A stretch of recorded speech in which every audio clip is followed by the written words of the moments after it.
Hello dear student, welcome to Adarsh online classes.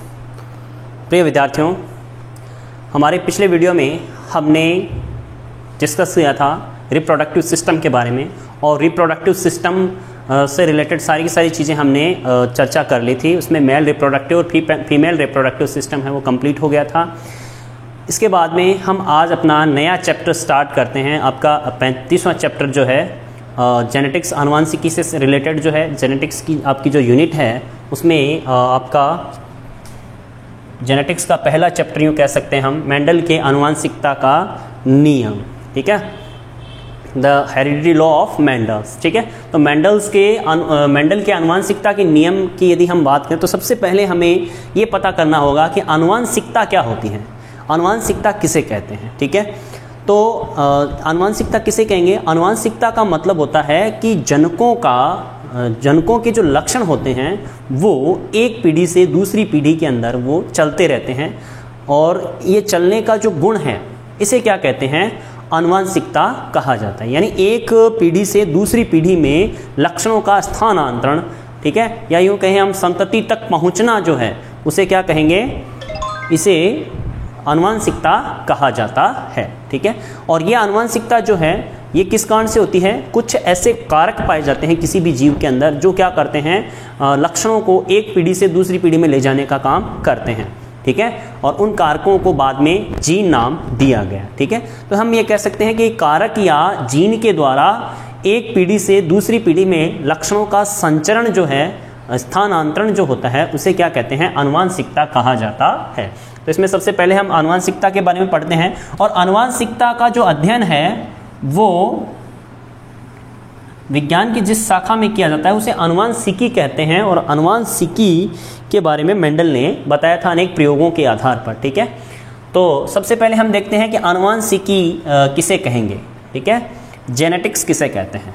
Genetics क्या होता है? ये जीव विज्ञान की वह शाखा है, ये क्या होती है? ब्रांच ऑफ बायोलॉजी है, जीव विज्ञान की वह शाखा है जिसके अंतर्गत किसका अध्ययन किया जाता है? आनुवांशिकता का अध्ययन किया जाता है, या यूं कहें हम कि लक्षणों के संचरण का अध्ययन किया जाता है एक पीढ़ी से दूसरी पीढ़ी में। ठीक है, तो इसमें किसका अध्ययन किया जाता है? आनुवांशिकता तथा जीवों की विभिन्नताओं का अध्ययन किया जाता है। ठीक है, तो जीव विज्ञान की वह शाखा जिसके अंतर्गत किसका अध्ययन किया जाता है? जिसके अंतर्गत अध्ययन किया जाता है आनुवांशिकता का और जैव विविधताओं का। ठीक है, तो अब दो अलग अलग टर्म्स हमारे सामने आए हैं, एक तो आनुवांशिकता या हेरिडिटी और दूसरा वेरिएशन। ठीक है, तो ये ध्यान रखना दोनों एक दूसरे से जुड़े हुए हैं, हेरिडिटी और वेरिएशन। जब लक्षण, आनुवांशिकता किसे कहेंगे? एक ऐसा गुण होता है जीवों पाए जाने वाला जिसमें क्या होता है कि जनकों से लक्षण है वो कहाँ जाते हैं? एक पीढ़ी से दूसरी पीढ़ी में जाते हैं, या यूँ हम कहें कि जनकों से संतति में जाते हैं। तो इसमें लक्षणों का पहुँचना क्या कहलाता है? हेरिडिटी या आनुवांशिकता कहलाता है। क्या कहलाता है? हेरिडिटी या आनुवांशिकता कहलाता है। और इस आनुवांशिकता के कारण जब देखिए दो जनकों के लक्षण, दो अलग अलग जनक हैं, और उन दोनों जनकों के लक्षण जब मिलते हैं और मिलकर के ये मिले हुए लक्षण जब संतान में जाएंगे तो उनमें क्या करते हैं? नए लक्षण उत्पन्न करते हैं। ठीक है, क्योंकि इनमें क्या है? दोनों के मिश्रित गुण होते हैं, और मिश्रित गुण होने के कारण संतान में नए लक्षण आते हैं, और एक प्रकार से हम यूं कहें कि नया जीव उत्पन्न होता है, जिसके कारण उसमें क्या आती है? विविधता आती है। ठीक है, क्या आती है? विविधता या विभिन्नताएं आती है। इससे क्या होगा? नए जीवों का विकास होता है, और ये जैव विकास की ओर एक सीढ़ी के रूप में काम में आती है आनुवांशिकता। ठीक है, तो इसमें क्या होगा? आनुवांशिकता लक्षणों का संचरण, और उस आनुवांशिकता के कारण जो विभिन्नताएं आई हैं उनका भी अध्ययन किसके अंदर किया जाता है? आनुवांशिकी या जेनेटिक्स के अंतर्गत किया जाता है। ठीक है, अब देखिए आनुवांशिकता के अंदर इसमें मूलभूत उपलब्धियां किसकी रही है? आनुवांशिकता के अध्ययन में, आनुवांशिकता के अध्ययन में सबसे अधिक कार्य जो है, सबसे महत्वपूर्ण कार्य जो है वो मेंडल का रहा है, और मेंडल ने बहुत सारे प्रयोगों के आधार पर, अपने परिणामों के आधार पर स्पष्ट किया है कि जनकों के लक्षण संतति में जाते हैं। ठीक है, और किस अनुपात में जाते हैं उनको भी इसने प्रदर्शित किया। ठीक है, इसके लिए इसने मेंडल ने उद्यान मटर पर बहुत सारे प्रयोग किए, और प्रयोग करके बताया कि लक्षण किस प्रकार से इनका संचरण होता है। तो आनुवांशिकता के अध्ययन में किसका मूलभूत योगदान है या मूलभूत उपलब्धि है? मेंडल की है। और उन उपलब्धियों को देखते हुए मेंडल को क्या कहा गया? मेंडल को आनुवंशिकी का जनक कहा गया। ठीक है, तो इसने मेंडल की मूलभूत उपलब्धियों को आजकल आनुवंशिकी के अंतर्गत समाहित कर लिया गया है। ठीक है, अब देखिए प्रत्येक जीव में बहुत से ऐसे गुण होते हैं जो, अब ये आनुवंशिकता की परिभाषा, आनुवंशिकी की परिभाषा हमने देख ली, और आनुवंशिकी के अंदर मूलभूत उपलब्धियां जो रही है मेंडल की, उसको इसमें शामिल कर लिया गया। सन 1900 से पहले मेंडल के प्रयोगों को आनुवंशिकी के अंदर शामिल नहीं किया गया था, लेकिन बाद में सन 1900 के बाद में Hugo de Vries, Carl Correns और एरिक वॉन शेरमॉक जो थे, उन्होंने क्या किया? उनके प्रयोगों को इसमें शामिल किया गया, मेंडल के प्रयोगों को शामिल किया।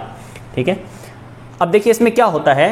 अब बात करें आनुवंशिकता की, तो आनुवंशिकता क्या होगी? प्रत्येक जीव में बहुत से ऐसे गुण होते हैं जो पीढ़ी दर पीढ़ी माता पिता अर्थात जनकों से कहाँ जाते हैं? उनकी संतानों में संचरित होते हैं। कहाँ संचरित होते हैं? संतानों में संचरित होते हैं। अब देखिए ऐसे गुण क्या कहलाएंगे? ऐसे गुण क्या कहलाते हैं? ऐसे गुणों को कहते हैं हम आनुवंशिक गुण, जेनेटिक कैरेक्टर्स। तो ऐसे गुण जो हैं वो क्या कहलाते हैं? आनुवंशिक गुण कहलाते हैं, या हेरिडिटरी या जेनेटिकल। तो हेरिडिटरी कैरेक्टर्स जो होते हैं ये, या इनको कहेंगे पैतृक गुण। ठीक है, माता पिता से जो संतानों में जो लक्षण आएंगे या गुण आएंगे उनको क्या कहेंगे? पैतृक गुण ही तो कहेंगे, यानी माता पिताओं से जो आ रहे हैं तो वो क्या है? पैतृक गुण होते हैं, या इनको आनुवंशिक गुण कहा जाता है। अब ये गुण जो होते हैं ना, ये जनकों से उनकी संतानों में पीढ़ी दर पीढ़ी किसके माध्यम से? गैमेट्स के माध्यम से, युग्मकों के माध्यम से एक पीढ़ी से दूसरी पीढ़ी में संचरित होते रहते हैं। ठीक है, चलते रहते हैं। तो ये युग्मकों के माध्यम से जाते हैं। ठीक है, और पैतृक गुणों का ये जो संचरण है इस प्रकार का, युग्मकों के माध्यम से एक पीढ़ी से दूसरी पीढ़ी में जो पैतृक गुणों का संचरण है, इसी संचरण को क्या कहते हैं? आनुवंशिकता कहा जाता है। क्या कहा जाता है? आनुवंशिकता कहा जाता है। और आनुवंशिकता और विभिन्नताओं का अध्ययन जिसमें किया जाता है, जीव विज्ञान की जो शाखा है, उसे आनुवंशिकी कहा जाएगा।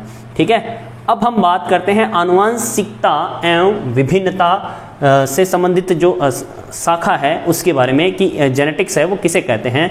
इसमें ये चीज़ हमने देख ली वैसे पहले कि आनुवंशिकता और विभिन्नता जो है, वेरिएशन और हेरिडिटी, इनका अध्ययन जिस शाखा में किया जाता है उसे क्या कहते हैं? जेनेटिक्स कहते हैं। ये चीज़ हो गई। अब देखिए मेंडल ने इस आनुवंशिकी पर बहुत सारे प्रयोग हैं मेंडल के, वो सही साबित हुए हैं। ठीक है, और इनके प्रयोगों, इसमें इनके किए गए प्रयोगों के महत्वपूर्ण योगदान को देखते हुए और इनको क्या कहा गया? आनुवंशिकी का पिता कहा गया। क्या कहा गया? फादर ऑफ जेनेटिक्स कहा गया। ठीक है, तो देखिए ग्रेगर जॉन मेंडल जो है, इन्होंने अपने वैज्ञानिक खोजों से आधुनिक आनुवंशिकी की नींव डाली, इसलिए उन्हें क्या कहा जाता है? आनुवंशिकी का पिता कहा जाता है, फादर ऑफ जेनेटिक्स कहा जाता है।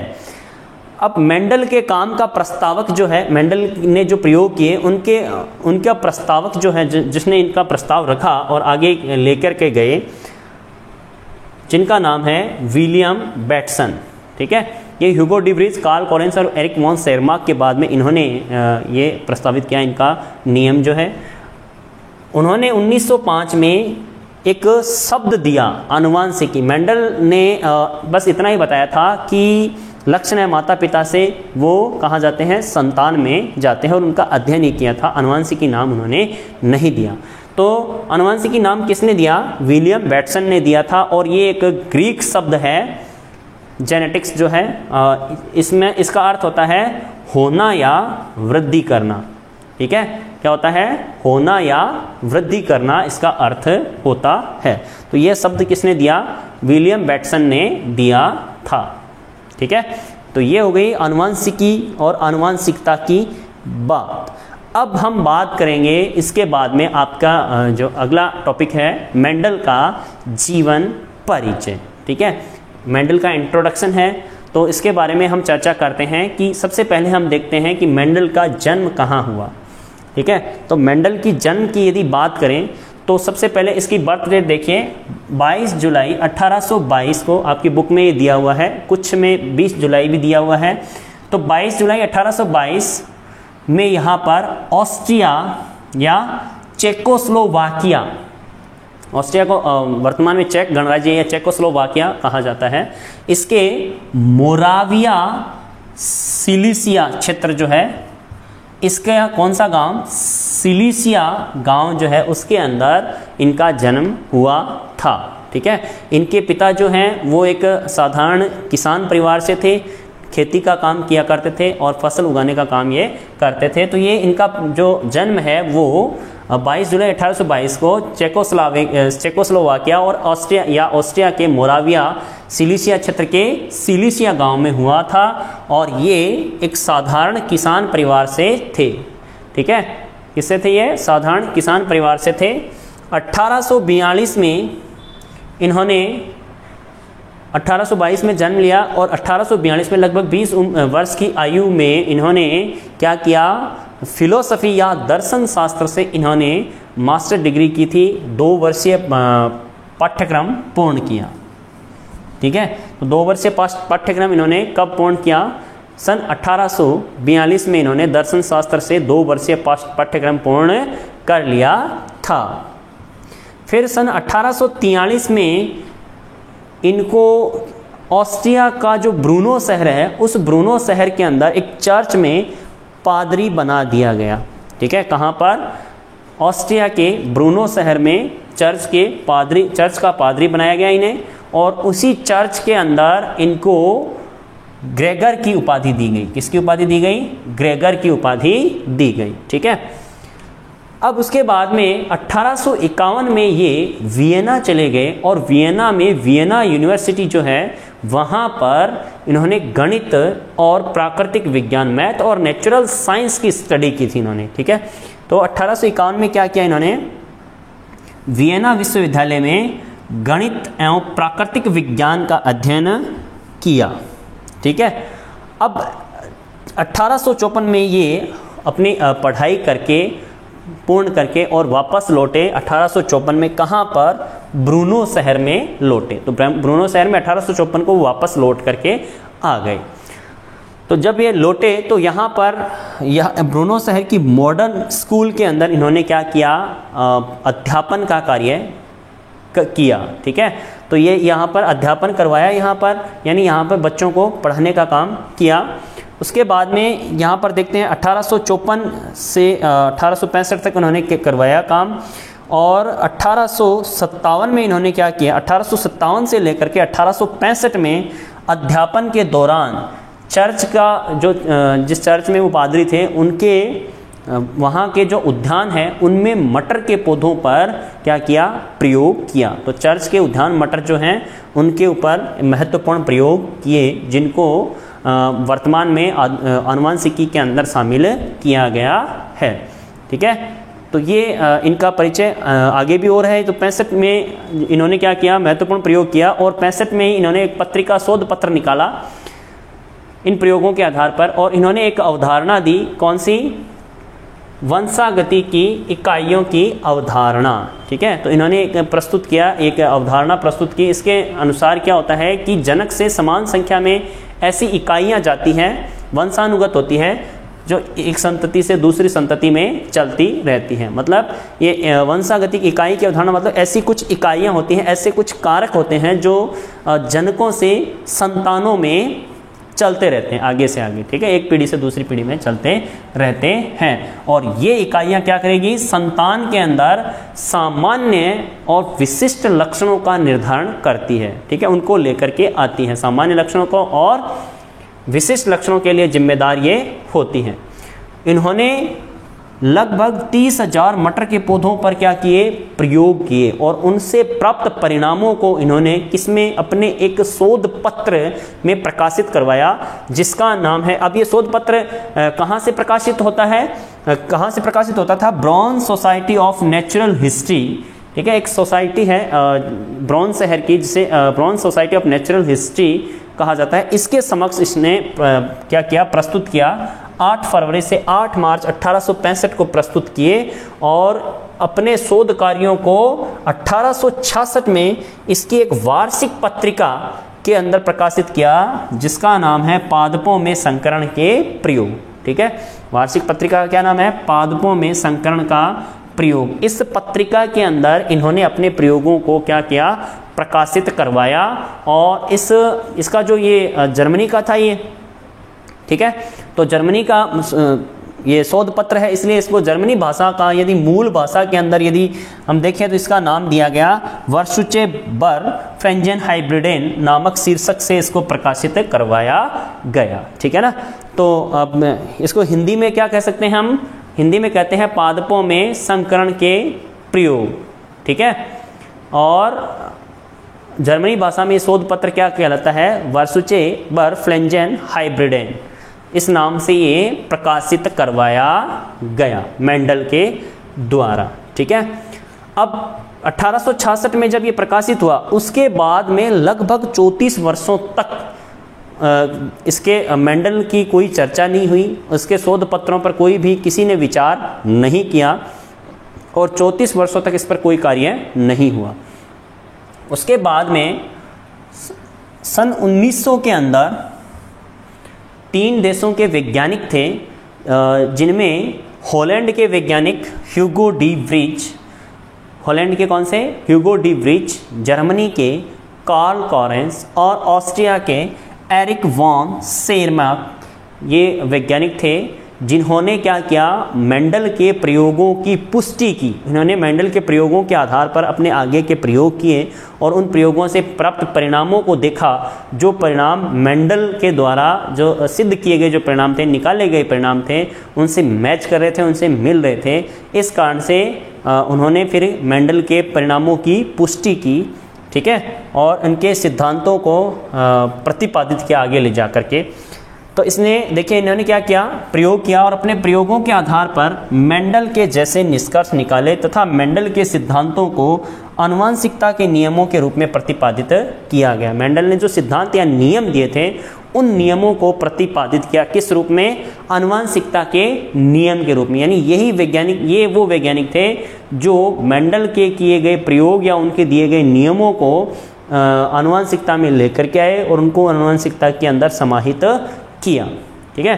तो मतलब हम ये कह सकते हैं मेंडल को चर्चा में लेकर के आने का जो श्रेय है वो इन्हीं वैज्ञानिकों को जाता है। इसके बाद में 1902 में मेंडल को नोबेल पुरस्कार भी दिया गया था।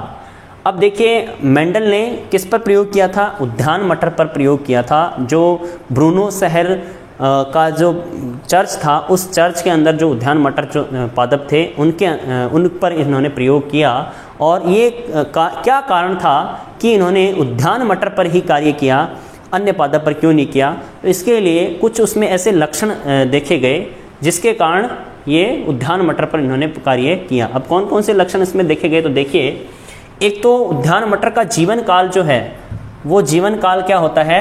अल्प होता है, यानी कम जीवन काल इनका पाया जाता है। तो जीवन काल कम होने के कारण ये जल्दी ही परिपक्व होते हैं, जल्दी ही जनन करके और इनसे जल्द ही संतति प्राप्त की जा सकती है, ठीक है। तो यानी इनमें 1 वर्ष में ही ये सारा का सारा काम जो है इनका संकरण करवा करके संतति प्राप्त करना और ये सारे के सारे काम है वो करवाए जा सकते हैं। तो इनमें एक तो ये फायदा इसका कि जीवन काल क्या है? अल्प होता है, इसलिए इसको लिया गया। दूसरी चीज़, इसके पुष्प जो हैं वो कैसे होते हैं? द्विलिंगी होते हैं। अब द्विलिंगी पुष्प होते हैं तो इनमें क्या हो सकता है? स्वपरागण भी हो सकता है आसानी से, ठीक है, क्योंकि नर और मादा जो जननांग है वो एक ही पुष्प पर उपस्थित होते हैं, तो इसलिए इनमें स्वपरागण की संभावना भी रहती है और आसानी से करवाया जा सकता है। और ये पुष्प जो हैं ये कैसे होते हैं? उन्मिल होते हैं, ठीक है, खिले हुए पुष्प होते हैं, तो इनके अंदर पर परागण भी आसानी से करवाया जा सकता है। तो दोनों चीज़ें हैं इसके अंदर मिलती हैं, तो पर परागण की संभावना भी इसके अंदर होती है। तो स्वपरागण भी करवाया जा सकता है इनके अंदर और पर परागण, दोनों प्रकार के जो है परागण की क्रिया हो सकती है। और एक यहाँ पर एक ध्यान रखना, ये पौधा जो है, एक चीज़ और है यहाँ पर, एक ये पौधा कैसा होता है? छोटे आकार का होता है, आकार छोटा होता है। तो आकार छोटा होने के कारण कम क्षेत्र के अंदर, एक थोड़े से क्षेत्र के अंदर इसके बहुत सारे पादप है वो तैयार किए जा सकते हैं, उनको लगाया जा सकता है। तो ये भी लक्षण होता है। एक इनमें अनेक विपर्यासी लक्षण पाए जाते हैं। विपर्यासी लक्षण से मतलब होता है कि इनमें एक ही लक्षण के दो पर्याय होते हैं, दो रूप होते हैं। जैसे हम लंबाई के बारे में बात करें तो इसके दो रूप होते हैं, एक तो लंबापन और एक बौनापन। इसी प्रकार से इसने अलग अलग लक्षण लिए, 7 ऐसे लक्षणों को। अब इसमें देखिए मटर के पौधे में 34 जोड़ी ऐसे विपर्यासी लक्षण पाए जाते हैं, ठीक है, जो एक ही लक्षण के दो रूप होते हैं, ठीक है। तो इनमें से मेंडल ने कुछ लक्षणों का चयन किया, जो 7 जोड़ी लक्षणों का चयन किया, जिसके आधार पर अपने प्रयोग किए, ठीक है। अब हम देखते हैं मेंडल द्वारा लक्षणों का चयन। अब कौन से लक्षणों का इन्होंने चयन किया, तो देखिए इसमें बहुत सारे लक्षण होते हैं, 34 जोड़ी। तो इनमें से इन्होंने क्या किया, कुछ एक ऐसे लक्षण लिए जो जिनके पर उन्होंने आसानी से प्रयोग करके और उनका सिद्ध कर दिया गया इनके द्वारा। तो इन्होंने क्या किया, मटर के पौधे में पाए जाने वाले 34 विपर्यासी लक्षण है ना, उनमें से 7 जोड़ी विपर्यासी लक्षणों को ही इन्होंने अपने अध्ययन में शामिल किया, चयन किया, जो निम्नानुसार है। तो यहाँ पर देखिए हम इन 7 जोड़ी लक्षणों का अध्ययन करेंगे। तो इसमें देखिए सबसे पहले हम बात करते हैं बीज की। तो बीज में 2 लक्षण लिए गए, बीज में 2 लक्षण लिए गए। एक तो आता है आपके बीज का आकार या आकृति और दूसरा बीज पत्र का रंग। तो बीज के आकार में देखें तो एक तो होता है गोल आकार होता है गोल, और दूसरा झुर्रीदार। तो इसमें आकृति के आधार पर 2 प्रकार के बीजों वाले पादप लिए, एक तो गोल और एक झुर्रीदार। 2 लक्षण देखे गए इसमें विपर्यासी लक्षण। और बीज पत्र के रंग के आधार पर देखें तो एक तो पीला और दूसरा हरा, 2 प्रकार के बीज पत्र इसमें देखे जाते हैं, ठीक है। बात करें हम फूलों के रंग की, तो फूलों के रंग के अंदर 2 प्रकार के रंग इसमें विपर्यासी लक्षण लिए और पाए जाते हैं मटर के अंदर। कौन कौन से, एक तो सफ़ेद रंग के पुष्प होते हैं, एक पादप ऐसे होते हैं मटर के, और दूसरे पादप ऐसे होते हैं जिनमें बैंगनी रंग के पुष्प होते हैं। तो 2 प्रकार के पुष्प यहाँ पर पाए जाते हैं, सफ़ेद और बैंगनी। फिर हम बात करते हैं यहाँ पर फली की। तो फली में हम देखें, एक तो फली की आकृति और एक रंग। फली में भी 2 लक्षण यहाँ पर लिए गए। एक तो हम बात करते हैं फली की आकृति की, तो यहाँ पर ये पूर्ण या फूली हुई होती हैं, फली फूली हुई, एक तो ये लक्षण हो गया। और इसका विपर्यासी लक्षण जो है वो है संकुचित फली, ठीक है। एक तो फली होती है ऐसे पादप जिनमें पूर्ण विकसित फली पाई जाती है, पूरी मोटी फूली हुई फली होती है, और दूसरे पादप जिनमें फली कैसी होती है, संकुचित होती है। कैसी होती है, संकुचित होती है, पूर्ण विकसित नहीं होती। फिर बात करें हम फली के रंग की, अगला लक्षण जो मेंडल द्वारा लिया गया, इस रंग में एक तो हरे रंग की फली और दूसरी पीले रंग की फली वाले पादप, इनके बीच में इसने क्रॉस करवाया। उसके बाद में तने की यदि हम बात करें तो तने में पुष्प की स्थिति की यदि देखें तो तने पर पुष्प की स्थिति यहाँ पर तो एक तो लिया हमने, यहाँ पर मेंडल ने लिया, एक तो लिया कक्षीय और दूसरा शीर्षस्थ। मेंडल ने 2 प्रकार के पुष्पों की स्थिति वाले पादप हैं उनके बीच में क्रॉस करवाया। एक तो जहां पर कक्षीय स्थिति के अंदर पुष्प होते हैं और दूसरा शीर्षस्थ स्थिति पर पुष्प पाए जाते हैं। कक्षीय का मतलब हो गया कि इनमें पर्ण कक्ष में पुष्प लगे रहेंगे, जहां पर ये पर्ण जुड़ी रहती है शाखा से, उस कक्ष के अंदर ये पुष्प लगे रहते हैं, तो इन्हें कक्षीय पुष्प कहा जाता है। और शीर्षस्थ कलिका से जो पुष्प का निर्माण होता है, जिन पुष्पों का, उन्हें क्या कहा गया, शीर्षस्थ पुष्पक्रम कहा गया, ठीक है। तो पुष्पक्रम के आधार पर भी ये 2 प्रकार के हो गए। और दूसरा साइज, यानी पादप की साइज या आकार के आधार पर 2 प्रकार के पादप लिए गए। एक तो लंबे पादप और दूसरे बौने पादप। दो प्रकार के पादप इसमें पाए जाते हैं, लंबे और बौने।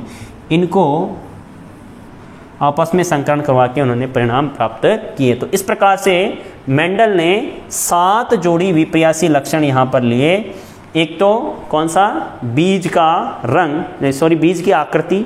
बीज की आकृति में गोल आकृति के बीज और झुर्रीदार आकृति के बीज, 2 प्रकार की आकृति के बीजों वाले पादप पाए जाते हैं। फिर बीज पत्रों के रंग के आधार पर देखें तो पादप 2 प्रकार के, एक तो पीले बीज पत्र वाले पादप और एक हरे बीज पत्र वाले पादप।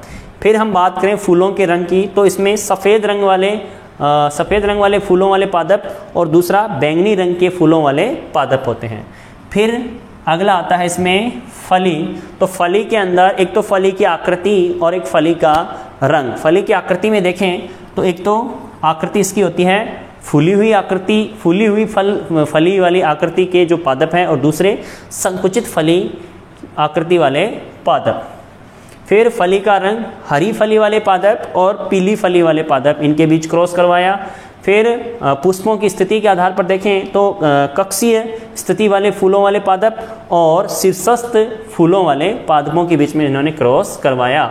और हम बात करें साइज की, तो लंबे और बौने पौधे 2 प्रकार के पौधे पाए जाते हैं, जिनके बीच में क्रॉस करवा करके इन्होंने अपने परिणाम प्राप्त किए। तो इस प्रकार से मेंडल ने 34 जोड़ी लक्षणों में से 7 जोड़ी लक्षणों का चयन किया, जो इस प्रकार से है। तो ये यहाँ तक हमने कंप्लीट कर लिया मेंडल के लक्षणों के बारे में। अब इसके बाद में हम देखते हैं कि मेंडल ने देखेंगे अगले वीडियो के अंदर कि किस प्रकार से किस तकनीक का उपयोग किया संकरण करवाने में और किस प्रकार से परिणाम प्राप्त किए। ठीक है, तो आज के लिए इतना ही, धन्यवाद।